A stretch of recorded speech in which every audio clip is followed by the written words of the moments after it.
When was the last time I made a video? Let's see. Oh. Well, let's get started.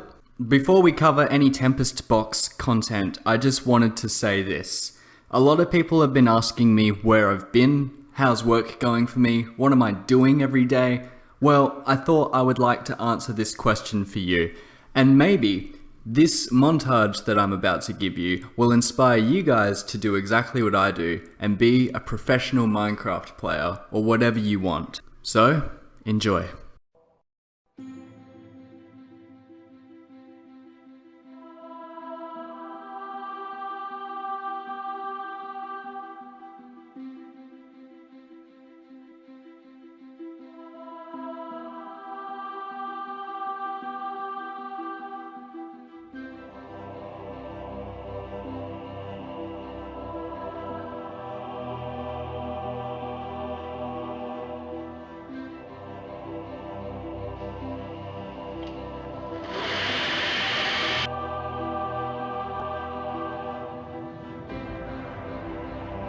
It's 7:30 in the morning, so I'm just about to get started with my work, continuing on from yesterday. Now, Tyler's content schedule, which I can't show you at the moment, has a video called Living Inside a Pig, and that's what I'm going to be working on today.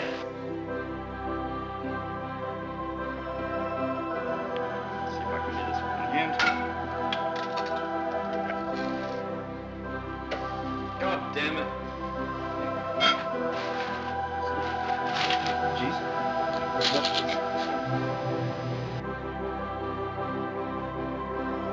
The Living Inside a Pig video is looking pretty good so far. I definitely think I can finish this by today, so I'm just going to spend my afternoon doing some other things.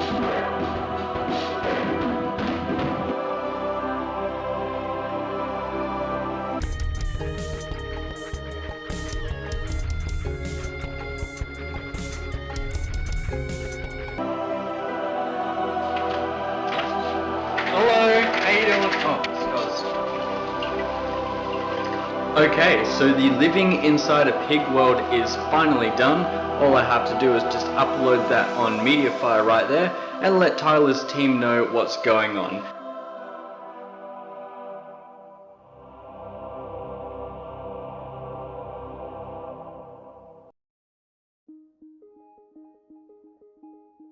Hello and welcome to episode 3 of the Tempest Box. Today I am here to remind you that I am not dead and I have not quit.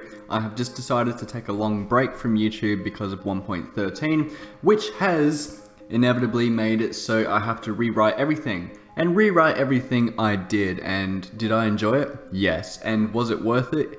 Hell yes. I am so excited for the newest update. The update Aquatic looks fantastic and I just cannot wait to get my hands into those new features. But in the meantime, the command block additions have been phenomenal and I am so excited to show you what kind of difference these commands are going to make to the Tempest Box. So I've been spending the last couple of months creating a generator in Java, and I'm going to show you just how powerful this thing is, because you know what, I'm just going to demonstrate it to you. I have a block API that I've made. So what I'm going to do with you guys is we're going to create a block for the Tempest Box right here, right now, and we're going to do it in under 5 minutes without the texture, of course. We're just going to create a very basic thing. So what I'm going to do is I'm going to head over to my Notepad++, and what I'm going to do is I'm going to have in my data packs folder something called config. And basically what I'm going to do is I'm going to create a block here. We're just going to call it collector.ttb, just for the time being. And we're going to edit that with Notepad++. Alright, so what we're going to do is this. We're going to start by giving it a name. Give it a name, collector. Are we all on the same page so far? I'm sure. We can give it a lore if we want. I don't really want to give it anything at the moment. And we'll give it a tag, just so it's uniquely identified. And we're going to give it a model. We're going to make it a diamond hoe with a damage value of 6. And we're going to make this a hopper. Then we need to give it a skull, so this is what it's going to be when it looks like in your hand. butchered that sentence. So I'm just going to have a very simple ID here, and then just maybe change that character and that character just so it's different. And then we're going to make it sensitive, and this basically means it has a cooldown. And we're going to give it a cooldown of 2 seconds, and every time you ascend this block, you can ascend blocks 5 times now. Crazy, right? Okay, so every time you ascend it, it will increase the cooldown by 10 ticks, we'll say. So this is going to cost, we'll say 50, and every time you ascend it, it's going to cost another 20, and every time you descend it, because you can do that as well, we're going to decrease the price by, let's say, 30. And you can descend items by using amethysts, and the reason why you might want to do that is just to make everything a little bit cheaper for you. You can also transform the machines, and then we need a transformed cost increase, 20. Transformed cost decrease, we'll say 40. Okay, so now we're going to make it run a few commands. So in this case, maybe we'll just make it so it summons a creeper. Very, very, very simple. And now we've done that, I believe that's everything. Let's just run our Tempest Box program, like so. Okay, so now we're going to go back into my world and we're going to reload everything and we'll see what happens. So here we are, back in the world. I have not touched any MC function files. The only thing I've changed was that TTB file. So what we're going to do is we're going to reload, and then I'm going to go function block / collector. It's already there, and this generator has already generated all the MC function files that we need. It's already given me the skull, it's already given me the lore that I put in, and when I place it down, because I haven't given it a texture, it's gonna look like this to start off with. Now, what I'm going to do now is I'm going to give myself a Tempite stone, which is basically the new Tempite collector. Alright, I'm going to place that down here. Maybe it would help if I turned on the resource pack. Okay, so as I was saying, we've got some Tempite stone here, and we're going to connect this up with purple stained glass, just like I demonstrated in the previous episode of the Tempest Box. And then, of course, we can power it, and hopefully that will power our new thing that we made. Now, nothing has happened yet because what we actually need to do is we need to funnel in some Tempite or amethyst using our hopper. So I'm just going to give myself an amethyst just to begin with. And I forgot that 1.13 is case sensitive now. It's called command block at the moment, don't worry, I'll fix that. Alright, so now let's run this. And that didn't work.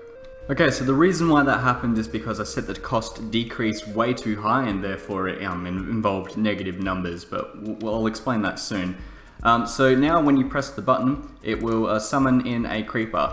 Just took me just a couple of lines of code. How much was it?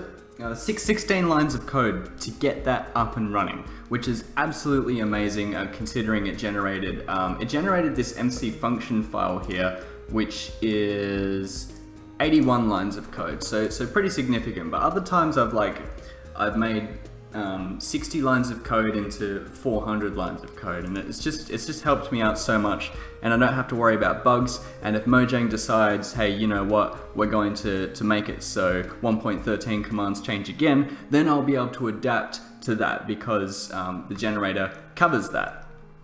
Okay, so let's look at the cost now. So as you can see, every time I run this, it's going to subtract some cost here. And you can see here that this was cooling down as well. But you know what? I think I need to demonstrate this to you guys properly.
And when you put it all together, you get this.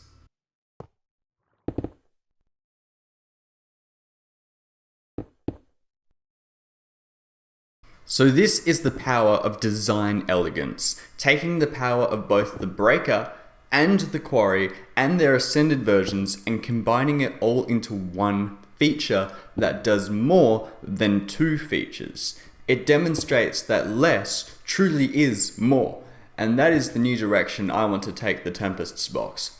Remove as much as possible in order to add as much as possible. So this texture that we currently have for the Breaker is actually only temporary, which means that we need to make a texture for this, and you're going to watch me do it. Here's what I am thinking. I don't want the Tempest's box to look too industrial. I want these blocks to be magical and stony and natural in nature, which is why I'm going to borrow from the other Minecraft textures. I think the obsidian texture looks pretty nice, so I'm going to put that there.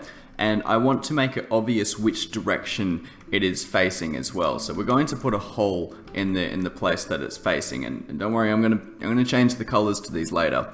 And then last thing I'm going to do is I'm just going to give it a slight diamond border around the side there. Okay, so it's looking pretty ugly, but at least all the shapes are in place now. What we're going to do is we're going to make this, I think we're going to make this a nice red block. So we'll change this to, ooh, do we want to go that red? Alright, we can always desaturate it later if it's too difficult. But at least it looks natural and less industrial. Okay, so now we're going to make the center yellow. Maybe a bit more yellow than that. That looks a little bit green. Okay, alright, that's fine. We just need to give it a little bit more noise so it doesn't just look like a solid color there. So we'll add some noise. Not that much noise. That's way too much. We'll go about here maybe. And I don't like that pixel there, so what I'm going to do is I'm just going to pick this color and just get rid of the pixels that I don't particularly like. That's a bit better now. That looks a little bit too straight there as well, so we can, oh dear. That's fine, we'll get rid of these as well. And that already looks a little bit better. And the very edge as well, we're going to make that red. So give it a bit of red there. And we don't want that to be too obvious. I don't want to give it too much of a border. So we're going to set it to multiply mode and just fade it back just a little bit like that. And we might darken it as well, just so it's a little bit more pronounced without being too intense. A bit like that. Alright, so it's not the nicest looking block at the moment, so we still need to make some adjustments. I think it's oversaturated for one, so we will decrease the saturation here. That's just the hue. Whoops, my bad. Let's see if we can get saturation.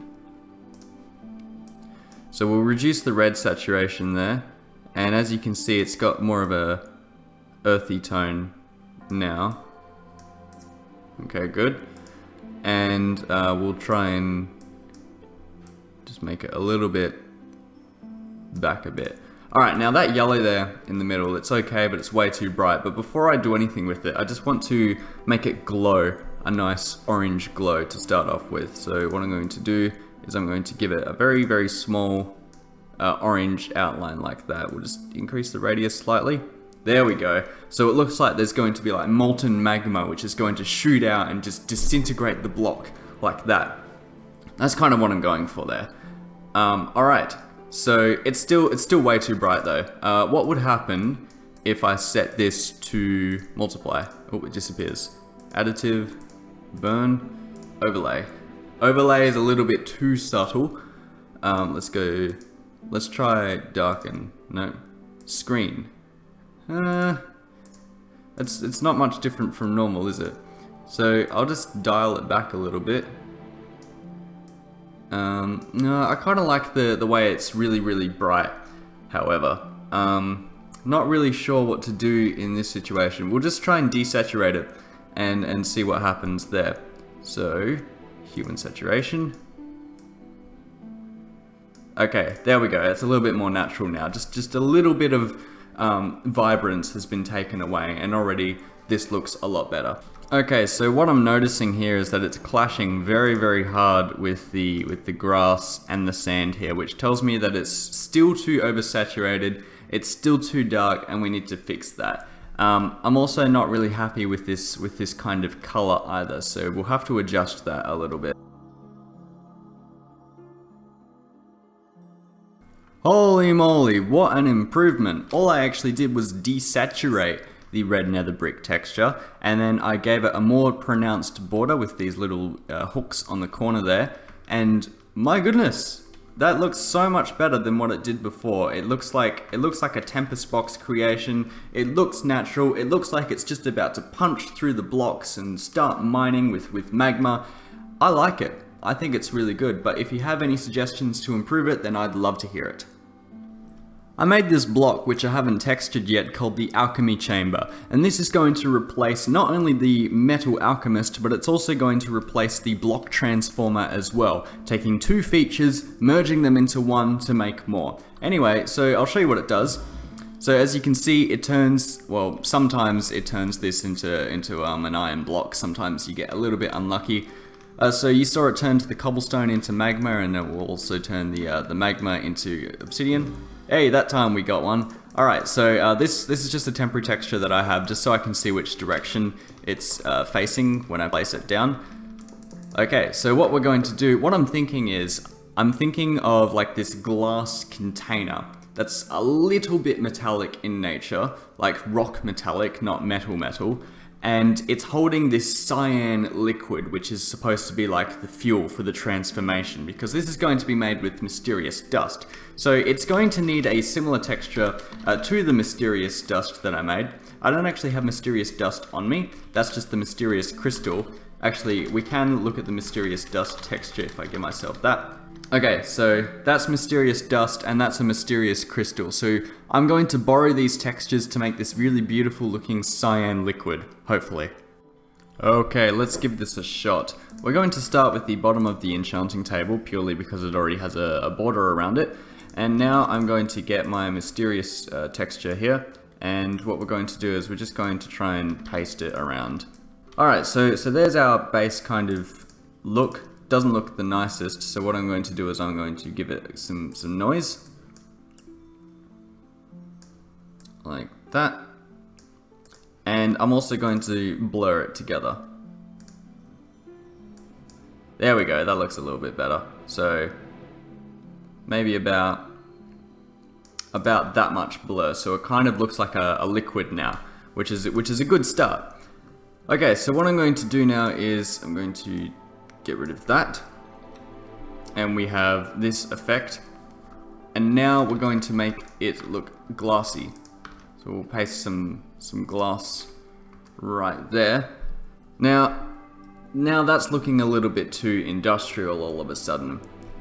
My solution for this may be to get some obsidian again, and we're going to make this transparent, or translucent-ish, and I think there's a little bit too much of a glassy look on the front. I'll be right back. Okay, there we go. So now it's looking like a little bit of a glassy obsidian block. It still looks a little bit too much like a machine, but we will fix that later on. What I'm going to do now is I'm going to duplicate this layer, and one of them is going to have a hole in it, like so. Maybe a bit of a bigger hole. Now this is just so you know which direction the machine is facing, as usual, like that. And now what I'm going to do is I'm going to go back and duplicate this, and this is just so you know which side the side is on.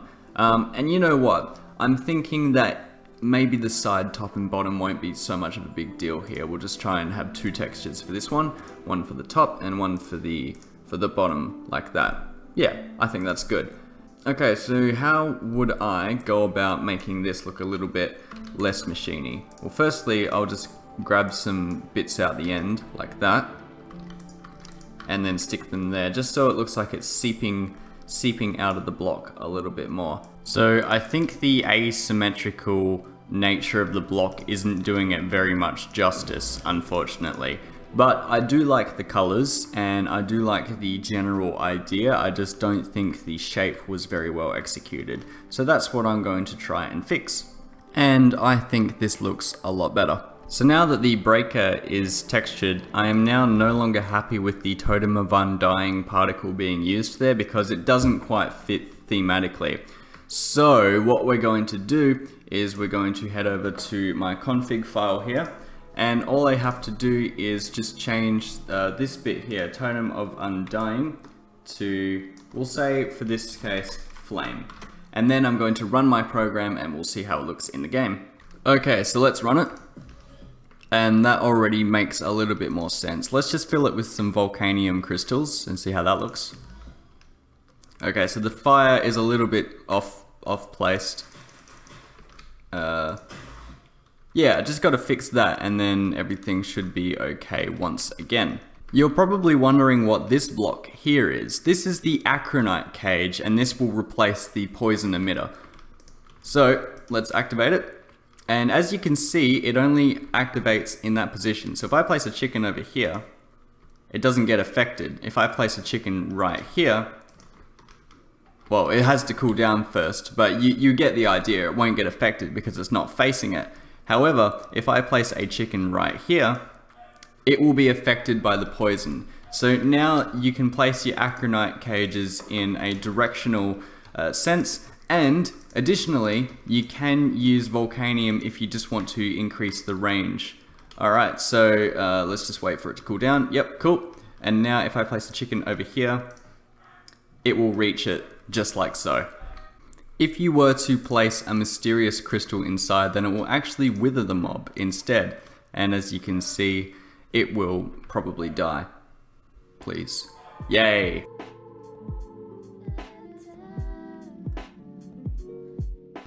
It's a little bit difficult to tell because this isn't textured yet, but this is going to be the collector.